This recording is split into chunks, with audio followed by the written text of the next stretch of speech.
Hi, I'm Elizabeth at the Literary Princess, and today I am doing the book palette tag.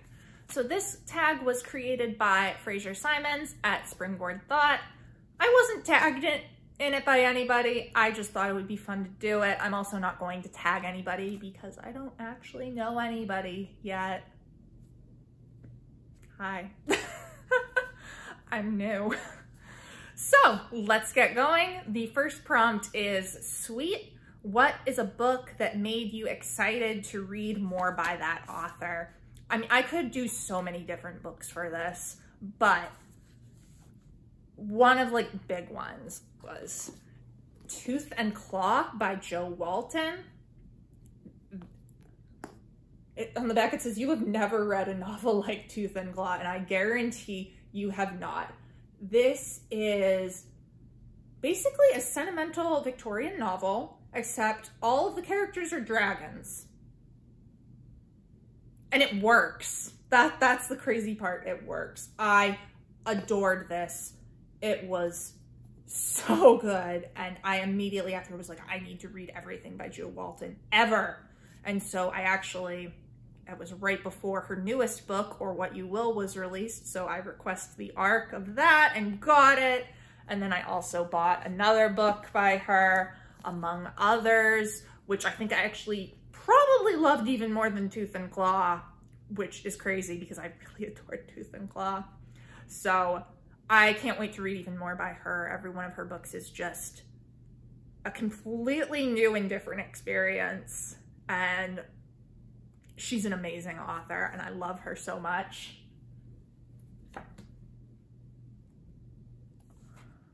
All right, the next prompt is sour. What book did you initially dislike, but after you reread it, reversed your opinion on? And for that, I had to go with Oliver Twist by Charles Dickens. I have a very long and complicated relationship with this book. When I was 10 years old, I went to stay with my grandmother for the summer, and she announced to me that we would be reading Oliver Twist together and then going to see the play. And I wasn't into it. I was like, no, I want to read a fantasy book. Don't make me, what? But she insisted, so she forced me to listen to Oliver Twist, and I hated it.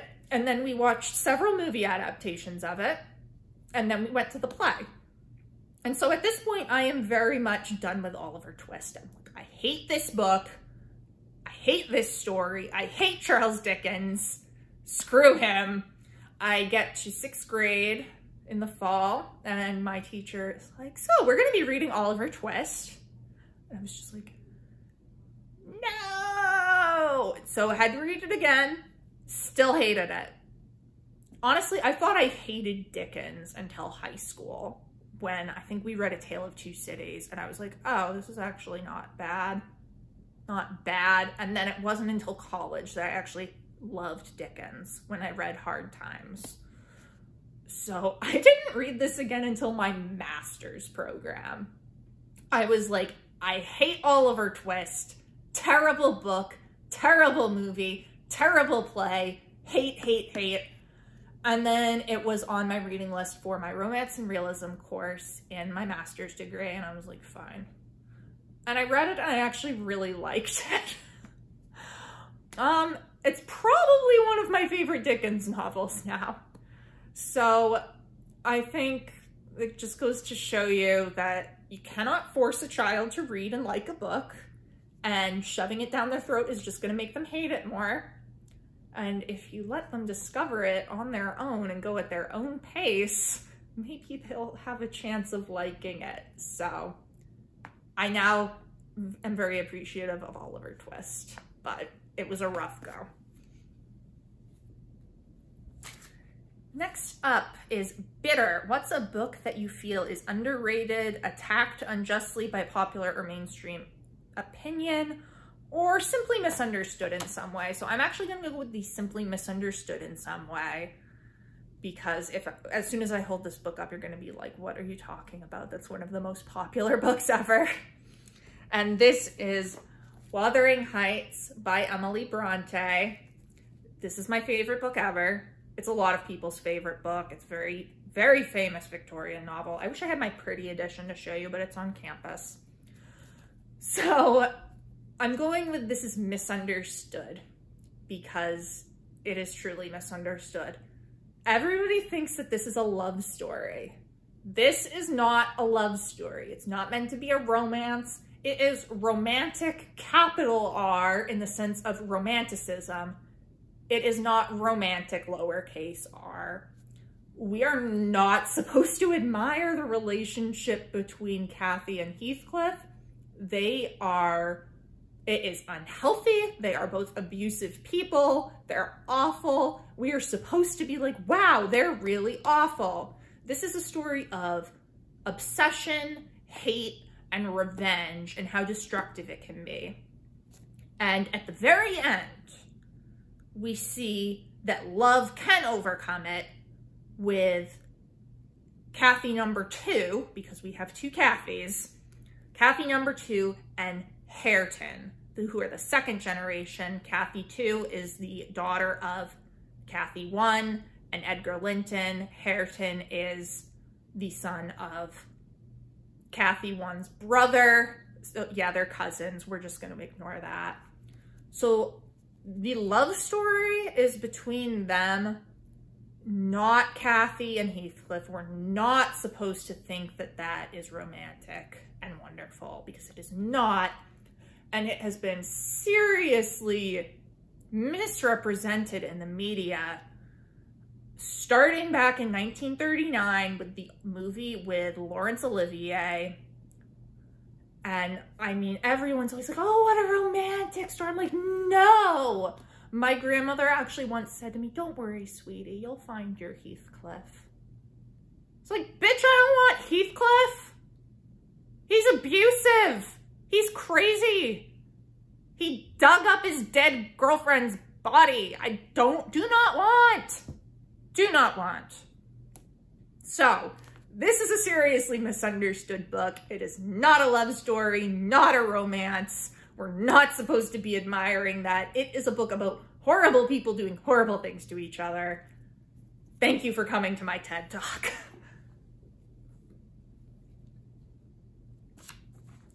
Next up, Salty. What's a book that changed how you thought about or related to other people, or that made you realize something about yourself you were not aware of previously? I actually had a kind of hard time coming up with a book for this category, which sounds kind of bad and makes me sound not self-aware at all. But I was like really focused on the relate to other people. I'm like, I don't know. But I decided to ultimately go with Disgrace by Jm Kwetsi, whose name I'm probably mispronouncing, but basically everybody I know mispronounces it, so it's okay. So this is set in post-apartheid South Africa and focused on a guy who loses his job as a professor because he has an inappropriate relationship with a student, and he goes to live with his daughter kind of out in the middle of nowhere, and he ends up taking care of these abandoned dogs at a shelter. So there's a lot about morality, about how people treat animals, particularly dogs. It was a very hard book to read. It made me very depressed, but it made me really think about how we as a society treat animals, about how I treat animals, about how people in my family have treated animals, because I love animals. I love dogs. We've owned dogs, but it really made you think. And then we also read The Lives of Animals by the same author, which is more about vegetarianism and the meat industry. And so this combined with Disgrace actually had me thinking really hard about becoming a vegetarian and just about what I can do to be better toward animals. It made me think about a lot of faults within myself. So yeah, very hard book, it was good though, it was worth it. Kwetsi's a great writer. I ultimately decided not to become a vegetarian, partly because that would not work for me and my fiance's relationship, and also because I have a health problem that my doctor would actually yell at me if I tried to become a vegetarian. So it's not a good idea for me. But it did have me really thinking for a very long time. So now we are going on to the sophisticated palette. This is choose a book from your favorite subgenre or that has your favorite trope or motif. And I have so many favorite subgenres, but I decided to go with fairy tale retellings. This is Confessions of an Ugly Stepsister by Gregory Mcguire. As you might imagine, it is a retelling of Cinderella from the point of view of the ugly stepsister. I adore fairy tale retellings. I think I've said that before on here. This is probably one of my favorite fairy tale retellings. I read it when I was way too young to read it. I was like 8, and my brother gave this to me. This is not a children's book. This is very adult. He tried. He was like, she loves Cinderella. I'll get her this. He tried. So this is set in Holland, 17th century Holland, amidst the kind of tulip fever. Everyone was crazy about tulips. We have these two sisters and their mother who come over from England, and then they end up working for this rich guy's family, and then eventually the mother marries him. He has a daughter named Clara, who's our Cinderella character. I just love this. I think Mcguire's a great writer. One of my favorite tropes or motifs, telling the story from the villain's point of view. I love that. Mcguire's probably the one that got me started on that, because I read this, and then at a more age-appropriate time in high school, I also read Wicked, which is by him, the basis for the very popular Broadway musical. And so from then on, I've loved stories that look at the original tale from the villain's point of view. I have several more that I have read like that are just great. So I love this. This is one of my favorites.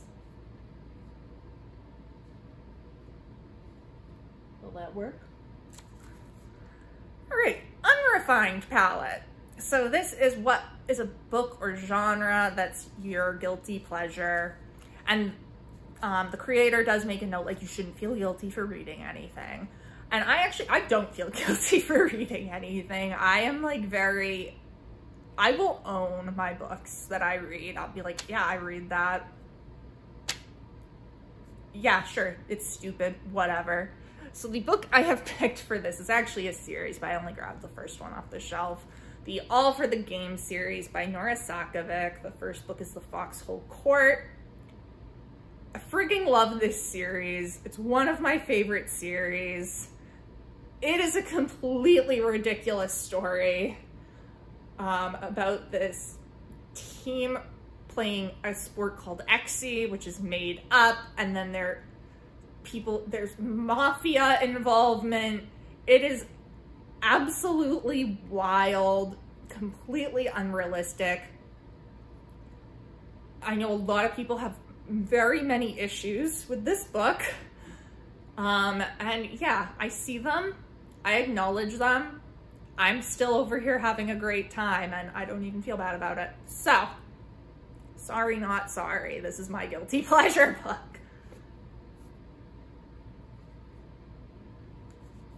All right, eclectic palette. What are the top 3 genres you typically read or gravitate toward? And I spent a long time, I'm like, okay, which genres am I gonna pick? Which ones? Because I read quite a lot of different genres. So, the first one that I've had to go with is classics, specifically Victorian classics. I've got North and South by Elizabeth Gaskell here, one of my favorites. And then, of course, we've got Oliver Twist and Wuthering Heights over there. So, I obviously love Victorian literature. I wouldn't be getting a degree in it otherwise. So, yeah, I do gravitate toward this. I adore it. Some of them I like more than others, but so genre number 2 that I've chosen is fantasy. And I have a bunch of examples of fantasy novels I hear because there's a big range in fantasy novels and I kind of read all over the place. So, I mean, we've got classic fantasy, like The Lion, the Witch, and the Wardrobe, which I love. Lord of the Rings would also fall into this category. Chronicles of Prydain. Really enjoy them. Love The Lion, the Witch, and the Wardrobe. So there's that. There's also like the more gritty, grimdark, realistic fantasy, like George R.R. Martin's A Song of Ice and Fire. This is a favorite series of mine. Write the next book, George. Please don't let it end how the TV series ended. We're just not going to talk about that. So yeah, also a big fan of this. I would say that I don't read as many of these like big, thick, long series just because I don't have time with my big, long Victorian novels that I have to read all the time. But I do love this series. I have several others in a similar vein that I love. Then we've got YA fantasy, which I probably read the most of for fantasy. And that's, I mean, it's quicker, it's easier. This is Winter Song by S.J. Jones. This is my absolute favorite fantasy book ever. And I just adore it, it's beautiful. So yeah, YA fantasy, shorter, easier to read, more in line with what I need right now for reading, I guess. And then we've got fairy tale retellings, which are a subgenre of fantasy, usually. So I already talked a bit about that. This is one of my favorites, Rose Daughter by Robin McKinley. So I read a lot of fairy tale retellings. And I would say that like 70% of the fantasy I read is probably fairy tale retellings, which also usually are YA fantasy. So, all right. And then my third genre, as if I haven't talked about enough yet, is horror. And I'm a big horror fan, thanks to Stephen King. This is Pet Sematary, one of the scariest Stephen King books. I got into Stephen King when I was about 12, and I was actually a really big scaredy cat before that. Like, I hated horror. If my dad was like, I'm watching a vampire movie in the TV room, I was running the other way screaming. And then something flipped in middle school, and I was like, yeah, I'm into Stephen King, and I really like horror, and I like to be scared. So I don't know what flipped that switch. But I also really love like classic horror that's more literary. So like The Haunting of Hill House by Shirley Jackson is excellent. Big fan of that. And then just kind of other, like I'll read any horror for the most part. But this is actually one that I just finished a little while ago, The Hollow Places by T. Kingfisher. This was so scary. I loved this, it's great. So those are like my top 3 genres and just some various picks in all of those. All right, and then we have, for the last one, the maturing palette. What is a genre you've read little or none of but would like to sample more of? And what book prompted this, if any? So that, I'm gonna go with poetry, because I have a very difficult time with poetry. I have poetry that I like. I have poets that I like. I like Elizabeth Bishop. I like Tennyson's Lady of Shalott, but I don't really read poetry. I have a very difficult time analyzing it. So I was talking with my supervisor about what needs to be on my qualifying exams, and he was like, well, there's some poets that you need to have on there. Like, I hate poetry. And he's like, I'm like, I don't get it. He's like, yeah, that's why it should be on there. Like, okay, fair. So for the representation of the poetry genre that I need to get more into, I've got Aurora Leigh and Other Poems by Elizabeth Barrett Browning, which is on my qualifying exam list. So, I mean, I want to be somebody that likes poetry and reads poetry. I just have such a hard time with it. but maybe this will be the year that I really get into it, and maybe this book will help me. So that is the book palette tag. I hope you've enjoyed watching. Please let me know down in the comments if you've read and liked any of these books. Please don't forget to check out my blog and my Tumblr in the description box below. I have had a great time chatting with you all, and I will see you soon. Bye.